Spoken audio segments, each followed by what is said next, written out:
Hoàng trước ạ. So we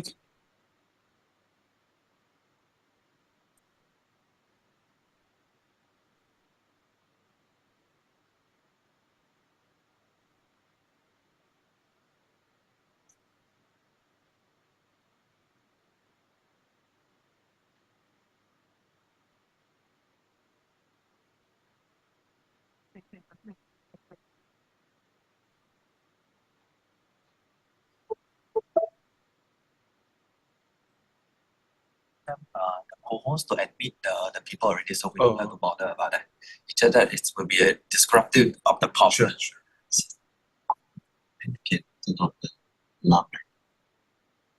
Hoàng ơi, cho full screen giùm Hoàng. em There was an option. nói vào đây được. This. Em chỉ cần mở. Dạ.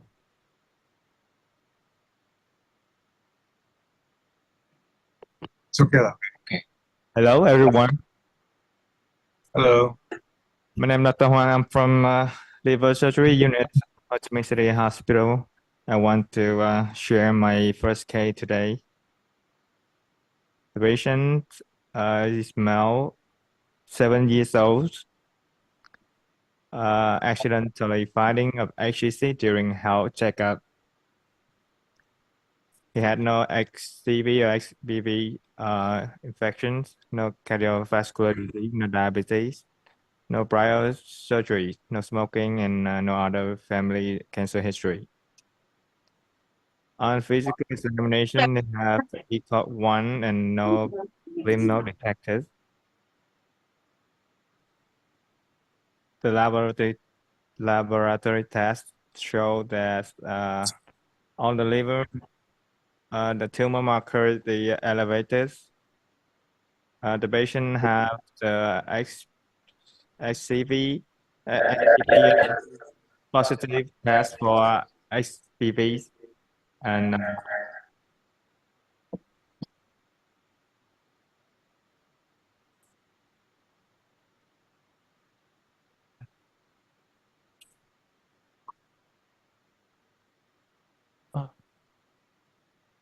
Hi, we couldn't hear you. Yeah, I'm sorry that we couldn't hear from you Hoàng. Hoàng ơi, không nghe gì hết Hoàng ơi. So please.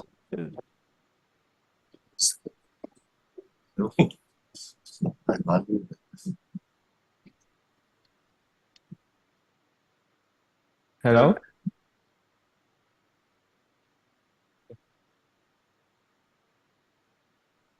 Can you hear me? Yeah, we can hear you now. Yeah, we can hear you now.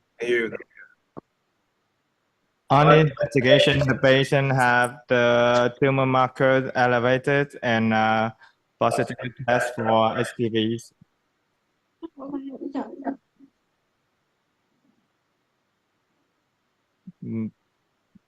The patient have a normal liver test. The child views 5 points. On echography, there are poor androgenic mass about 77 and 66 millimeter, no calcification, no hypervascular, no lymph nodes, and no splenomegaly. And the tumor was suspicion for HCC. On MRI, there are two mass in segment 7 and 8 measuring about 43 millimeter and 67 millimeter. Enhancement on arterial phase with a west out, no extra hepatic spread, and no vascular invasion. And here you can see some of the pictures of the patient MRI.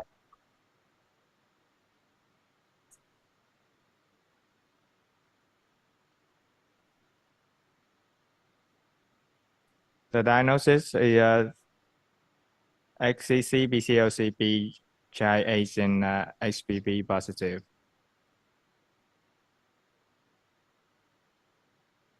And thank you, that's my case. And so we can have some discussion. Xin mời bác sĩ Huy cho coi dùm hình ảnh. Xin mời bác sĩ Huy. So I would like to invite Dr. Huy is from the imaging department. Could you show us the images, the MRI image of the patient? Excuse me, but I have just received this case recently. Actually, I only have images for the next case, but not this case because we have some problems with our PACS system. Yeah. So I think it's fine with the images provided from the surgeons. Okay. So now Hoàng ơi, xin chiếu lại cái ấy coi. Sorry, sorry that we have the problem with the images, but now the discussion point for us is how we can deal with this case is the SCC of the right liver with Chibuk A, and also he's 70 years old if I remember correctly. Right. So the point of the discussion whether we could perform the surgery or any method like TACE in combination with systemic therapy or TACE and after that surgery. So we would like to hear your opinion about the method of treatment. Yes. Yeah, thanks. Very nice presentation. So this is a 70-year-old gentleman with hepatitis B, Charles Pills A. So he has 2 tumors in the right lobe. The liver is minimally cirrhotic, so the liver function is still pretty good. The future liver remnant of the left lobe is sufficient. I think it's more than 40%. And there is no vascular invasion. So technically speaking, this patient can be resected. But if you look at the tumor, it is more than 1 tumor, it's 2 tumors at least. And then the volume of the tumor already makes it beyond up to 7. So while this is technically resectable, the long-term outcome may not be so favorable. Patient's OS will be less than 5 years, and the recurrence-free survival may also be short because there may be recurrence. So the consideration here is whether we can do something more to improve his long-term overall outcome. And of course, that can be done in 2 ways. Of course, you can firstly consider giving adjuvant after surgery, but as you know, there's no proven adjuvant therapy in HCC today. The other way is, of course, perioperatively or preoperatively, can we change the biology? And of course, for a patient like that, one way to change the biology and to improve the long-term outcome is actually to treat the patient with yttrium-90 radioembolization first, because that has been shown to be able to reduce the volume of the tumor, but not only that, to change the biology of the tumor so that the long-term outcome after resection will be better. So my suggestion for this patient would be that if we want to improve the long-term outcome, because it's already beyond up to 7 and this is not a solitary tumor, we should treat the patient with a high-dose yttrium-90 on the right lobe, which is very safe because the left lobe has no tumor. And following that, after regression, maybe at 3 months' time, we can consider resection of the remnant tumor. So that would be my suggestion. Happy to discuss. As you know that at our hospital we could perform the surgery and also the TACE and also systemic therapy, but we don't have the Y90 yttrium-90. Usually we send out to another hospital in the northern of Vietnam, in Hanoi is Bat Mai. But actually, very few cases performed there. Actually, do we have any other alternative methods? Yeah, so I think the other thing is there are groups that are testing systemic therapy before surgery. So as you know, the term is really conversion therapy or downstaging for surgery. And you know, there are series where you would give either a TKI. So people have tried lenvatinib. So lenvatinib response rate is not too bad. It's under 20%, but it's still quite decent. And of course, the Japanese have shown that atezolizumab and bevacizumab could be a good way to downstage. I think that study has been presented by Professor Kudo It's called the ABC study. It's a T-cell-Bev conversion study.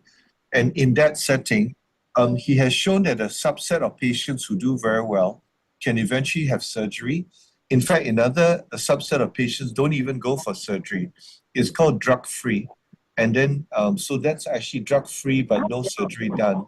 So some of these patients do well because in BCLC-B, the response rate of atezolbev is much higher than just 30%, which is in BCLC-C and B. So that was in Brave 150. So I think that's, I'm not sure at your center which is your favorite systemic treatment that you use, but it would be interesting to hear from your side what systemic therapy is most often used. Yeah, at our hospital we have Atebef and also lenvatinib, but for the conversion therapy we just started several months because after having heard the presentation of Professor Kudo and also your Professor To in ESMO Asia last year, so we think that this is better to have some cases with conversion therapy like this case, because we are very worried about the very high old age patient, especially Yes. the one with the cirrhotic liver. Because I on the imaging on the MRI, I don't think that the remnant liver after resection have enough tissue to have enough the function for liver function, because the normal tissue sometimes you can see that this is very rough. It's possible with these cirrhotics. So I think that the conversion therapy could be one of the reasonable choices, but the Y90 is very difficult for us. But the question for Professor To is, sorry, for Professor Cho is, how can we design the resection border in order to consider that the remnant liver is enough to have the full functioning? Because we have experiences of some liver failure after the resection. So Yeah. how do you do at NCC? Thank you. Yeah, thanks for the discussion.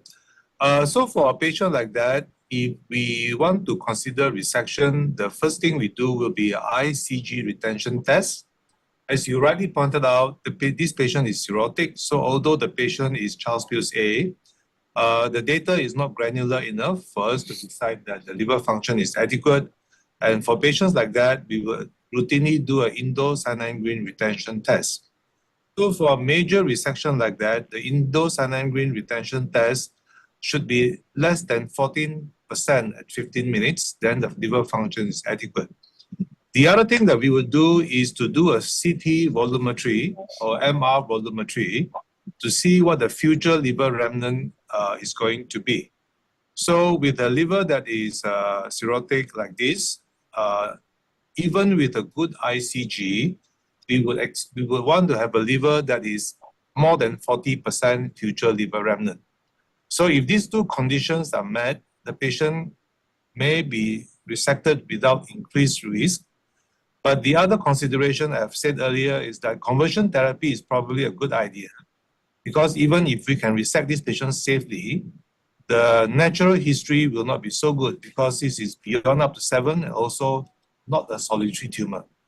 So while resection can be considered and you can do ICG and CT volumetry, I think a good recommendation for this patient may be conversion therapy, either through systemic therapy or through Y90. Yeah, thank you very much, Professor Cho. Xin hỏi là các anh chị bên khối ngoại, bác sĩ Nhật Minh với bác sĩ Hoàng và các bác sĩ nhóm T, các anh chị có ý kiến gì không ạ? Các anh chị có ý kiến hay có câu hỏi gì không? So do you have any question from our team, from surgeons and also taste team, please? So any question, please? I just wanted to ask you for your hepatitis B carriers. on treatment, do you routinely give antiviral agents? Yes, we do. Okay, Yeah. that's okay. Just curious. Thank you.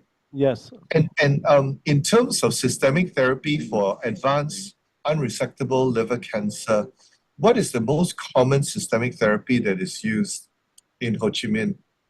So for the first line, we have Atebef and also lenvatinib. Okay.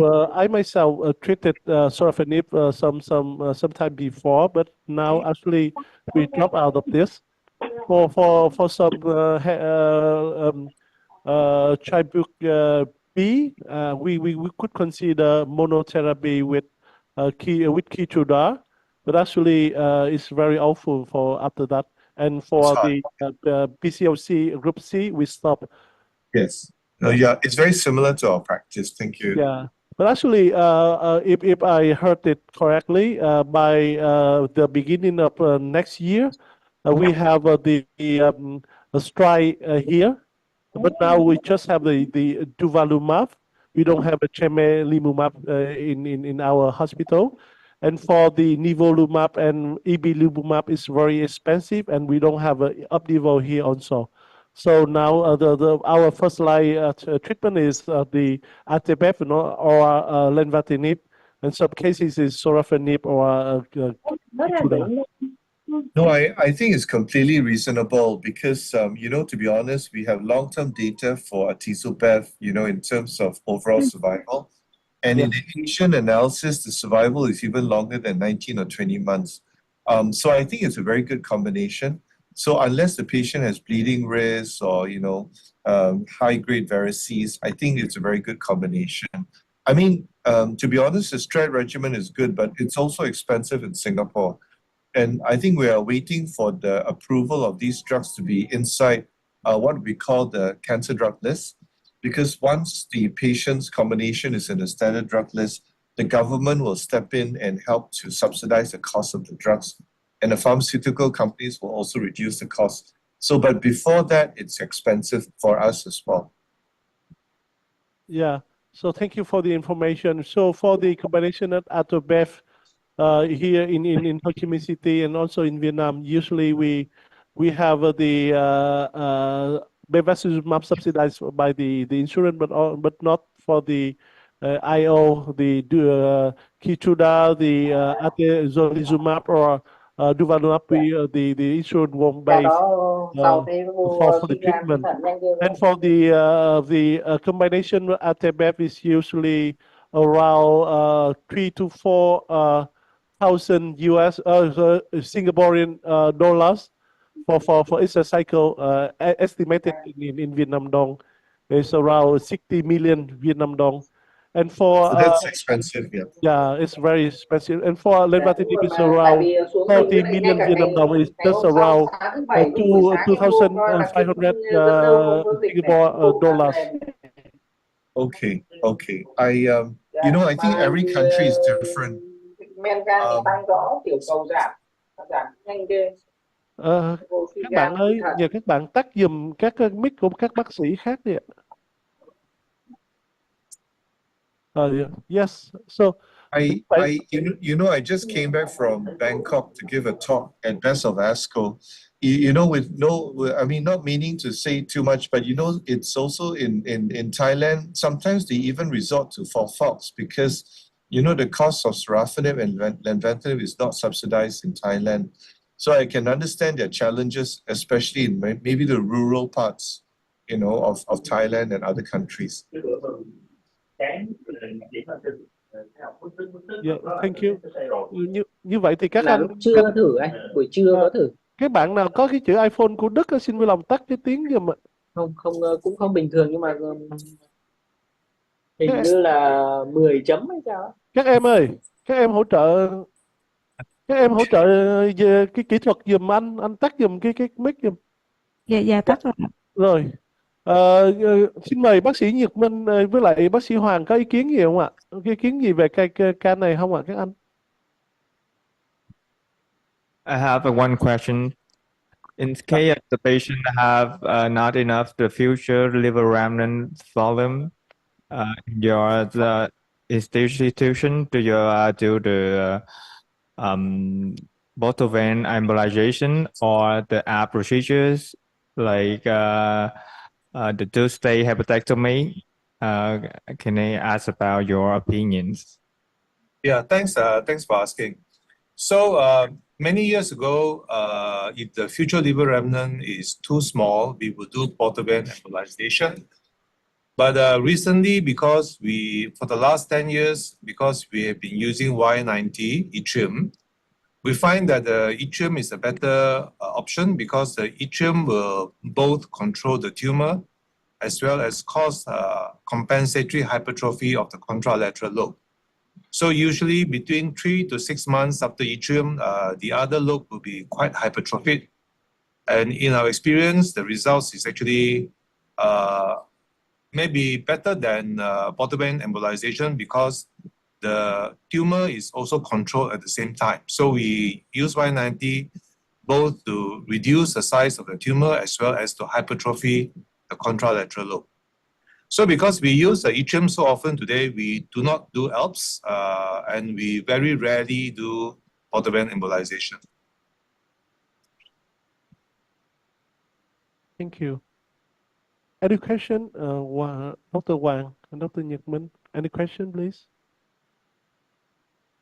So if you don't have question, I will go to the second case because we are running out of time.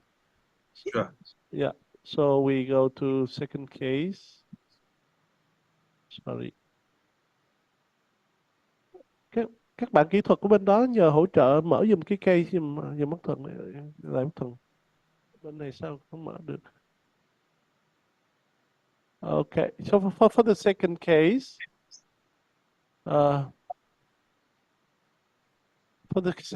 okay.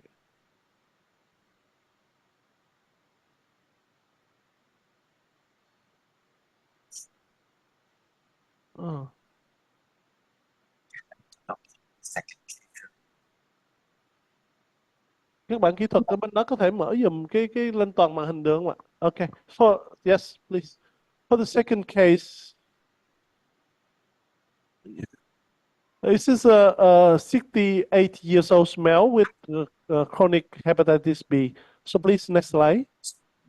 Dạ, So xin I can control this slide here. Bác Thuận share màn hình giùm em ạ. Bác Thuận chưa share ạ. Share màn hình. So.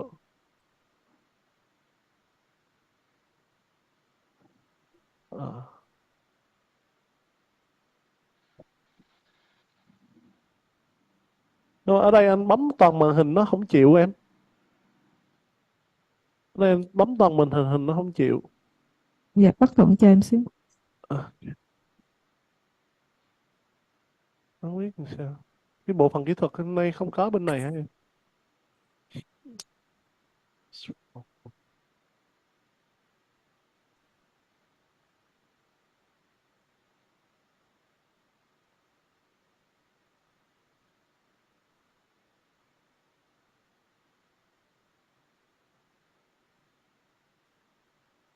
Anh bấm full màn hình không được em ơi. Biết tại sao? Thôi được rồi, em bấm chuyển slide giùm anh bên đó đi. Em mở slide đó, em bấm cho bác Thuận từ bên cơ sở 1 luôn đó. Đúng rồi, em bấm đi. Bấm sao? Để. Thường đó là tại vì khi mà nếu mà mình có nhiều người attending quá đấy thì thường cái màn nó sẽ hơi chậm một tí, cho nên là anh nghĩ là bấm chậm lại. Không, cái này không phải do mạng đâu, tại vì bấm rất là nhiều lần nó không lên. Tại vì thường em thí dụ mà em có 5 người attending thôi là đã thấy chậm máy rồi, cho nên là thấy bác Thuận cái chuột cũng di chuyển khá chậm ấy, cho nên em nghĩ là do mạng lắc ấy. Need to do the screen. We can have a full screen, but actually we could move. Okay. Only full screen. Okay. So we could move. Sure. Yeah. This is our patient. Yeah, I could. So 60 years old. So his male weight is 48 kilogram. His ECOG is what? He has the medical history about chronic Hep B for 20 years, treated with Hep S, is the tenofovir. He have a GERD, he have a benign prostatic hyperplasia, no hypertension or no DP.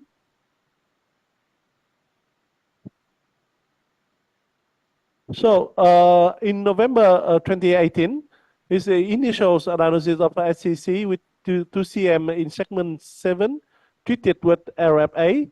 In December 2023, SCC recurrence with 3 cm in segment 6 treated with RFA also. In March 2024, with multifocal SCC, largest tumors ACM in segment 5 to 6 and 7, treated with hepatectomy of segment 5, 6, 7 and cholecystectomy. In May 2024, the SCC recurrent at the resection margin, which is segment 7 cm, treated with TACE, and after that we decide to give lenvatinib 8 milligram for 1 month. But after that, in June, just 1 month later, June 2024, AFP level rising so quickly. So we decide to re-evaluate with the CT scanner. We show that this is multifocal SCC in 2 lobes, segments 8 and 3 left lobe foci, with persistent elevated AFP and BK2, treated with atezolizumab till 2 months later, August 2024, after 3 cycles of atezolizumab, he still have the multifocal SCC in 2 lobes with high, very high AFP. So this is pathology finding when we have the liver resection, and we could have the pathology could show this. You can see that this is the tumor of the specimens, and the microscopic is fully differentiated SCC with RAT3 with large solid trabecular pattern with microvascular invasion, and the resection margin, the nearest margin is just 0.5 cm. On the fibrous cord between the liver and the colon, we have the tumor cells in the vessel lumen and also in the adipose tissue. With the chronic hepatitis B, METAVIR score is A1F2.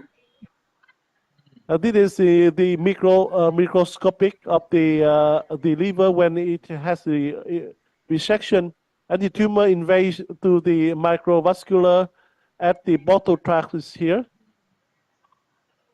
And this is the fibrous cord that have the tumor cells in the vessel. So this is the AFP and the liver function change. On March is the AFP is 175, 57, sorry.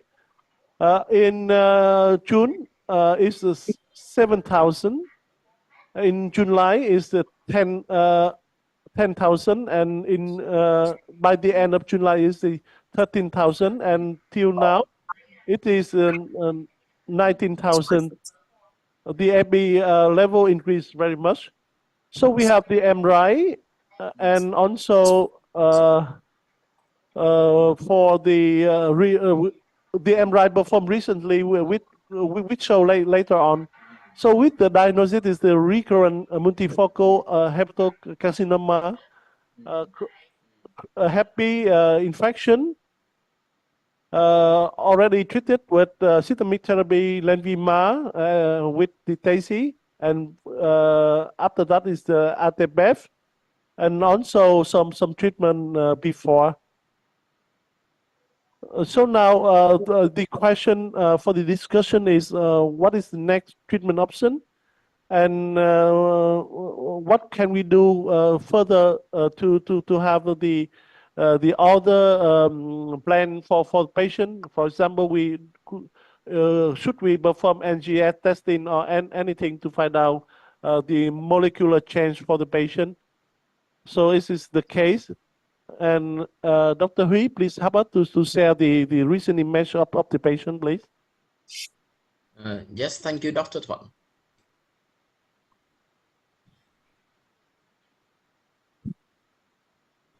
Anh Thuận ơi, anh Thuận tắt cái share screen của anh Thuận để em mới share được anh Thuận ạ.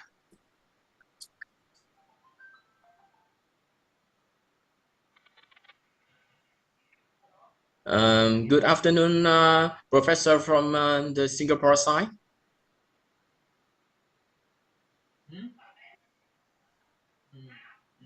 And I hope that you all can see my share screen. Yeah, we can see. Okay, so I will start with my presentation. I will make a brief review of the images from this patient. We can make sure that this is our patient. So I will turn, after that, I will turn off the patient's information. Okay, now we'll go on to our image and analysis.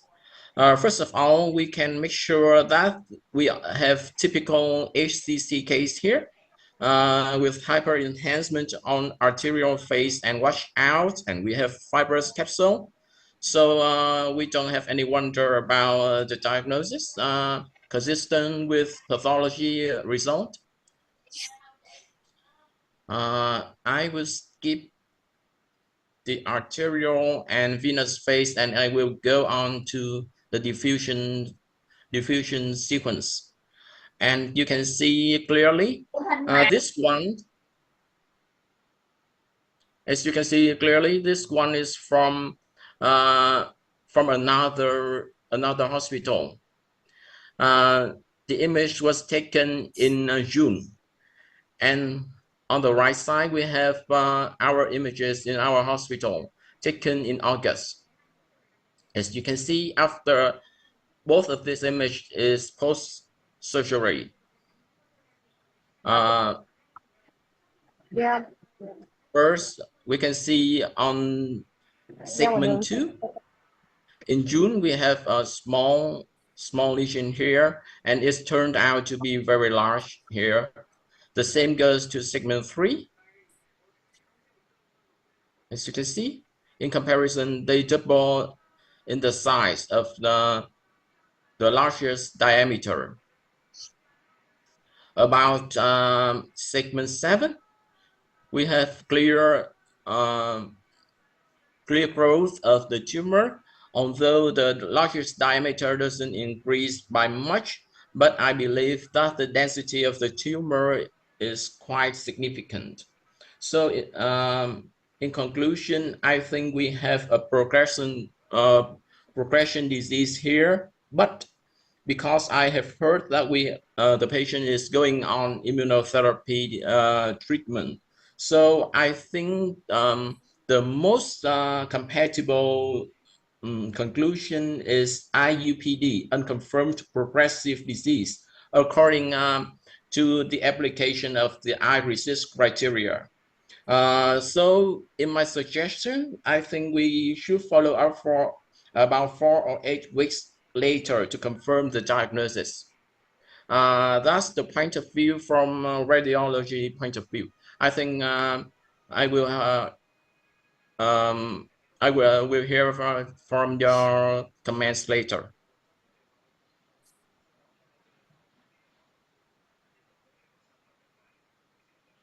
So thank you, Dr. Hui. So it means that for the recent MRI, we can see that the disease progression, right? Yes, we have clear progression, but if we apply iRECIST criteria, it is unconfirmed progression disease. So once again, thank you.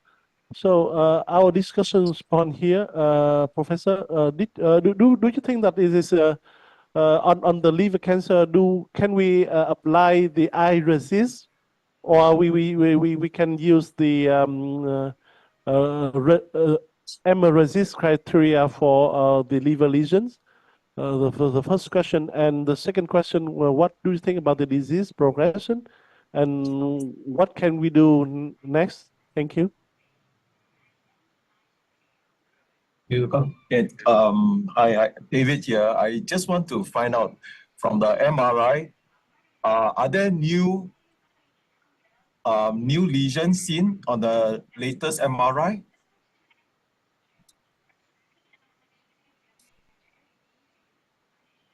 Here, Are there any new lesions seen? có tổn thương nào I mới will. không? So với lại trước khi điều trị cái No, I don't see new lesions that newly appeared. They are they are on target lesions and non-target lesions that progress in terms of diameter. There's no new lesions, sir. Can I ask you how high was the alpha fetoprotein? I mean, what was the upward trend of the alpha fetoprotein? Yeah, the AB goes up very, very quickly. Before the treatment is 7, and after 2 months, it is 13. It is 13,000, right? 13,000. 19,000. For the second test after 1 month is 13,000, and now it is 19,000. Before IO treatment is 7,000. Okay, so it actually is clearly a biochemical and radiological progression. I mean, whether you use M-RECIST or I-RECIST. Can I ask a Charles Pugh status? Is this patient still Charles Pugh A? Yes, he's Chi A. Okay. Chi A, yeah. And all right, and the other thing to say is that poorly differentiated HCC with high alpha fetoprotein are always a bad prognostic liver cancer player. It's very hard, and a lot of times they don't respond very well to immunotherapy. So if this particular patient is here, I would probably try something different.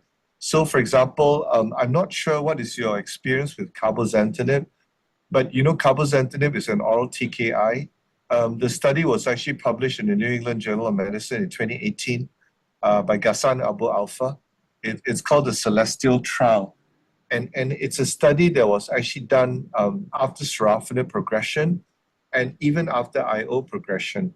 So in the cohort after IO progression, the feeling is that their response and their benefit is very similar to after sorafenib. Now, do you have a lot of experience with cabozantinib?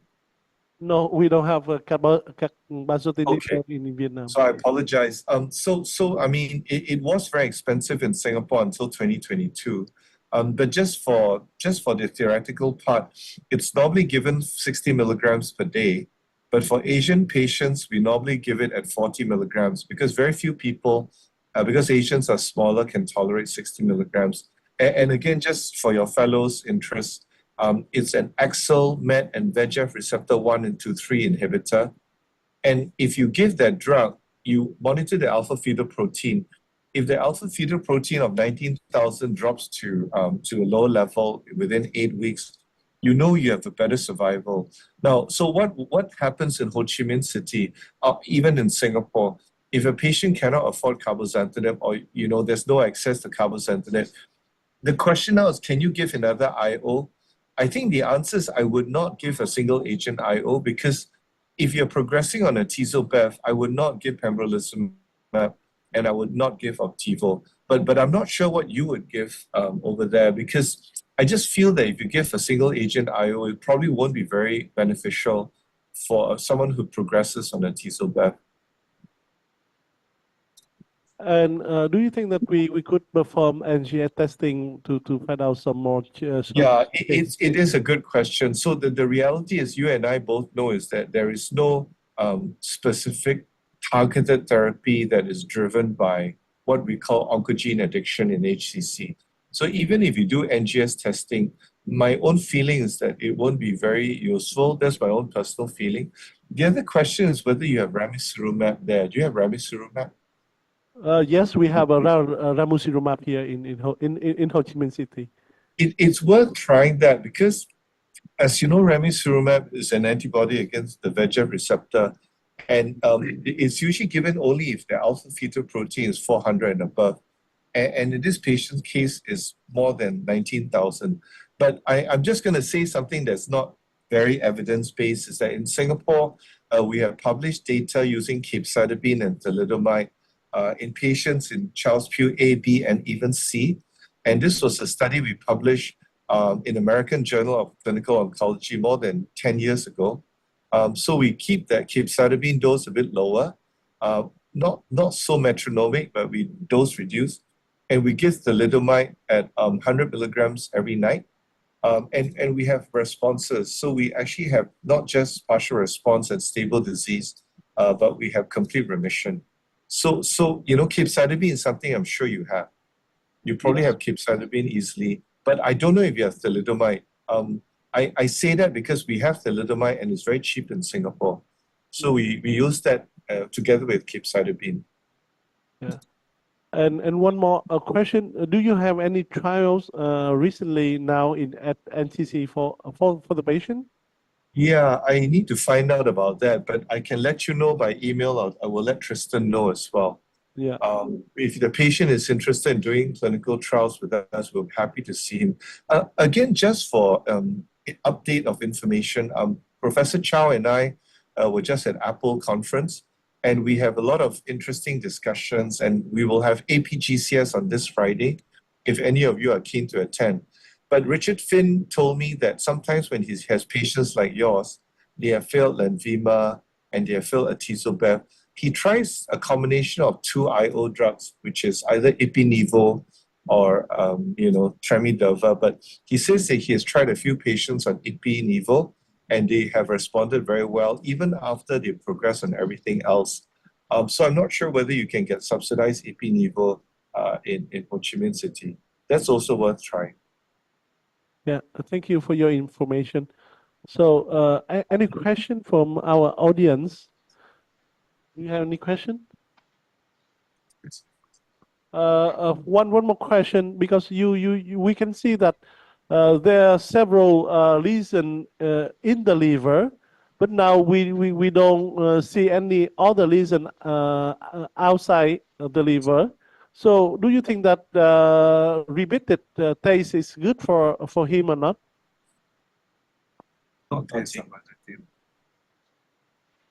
I don't have much experience on taste, but in such cases, we can consider Y90 microsphere therapy, which you can give selectively. That means you can try to target the lesion as accurately and as close to the lesion as possible. The one in the right lobe and the at the edge of the right lobe and also the left lobe, you can try to target them and see whether you can control the disease. So we have tried that before. Okay, thank you for your information. So any question from our audience, any comment? Thưa các anh chị ở trên tham gia online có câu hỏi hay ý kiến gì nữa không ạ?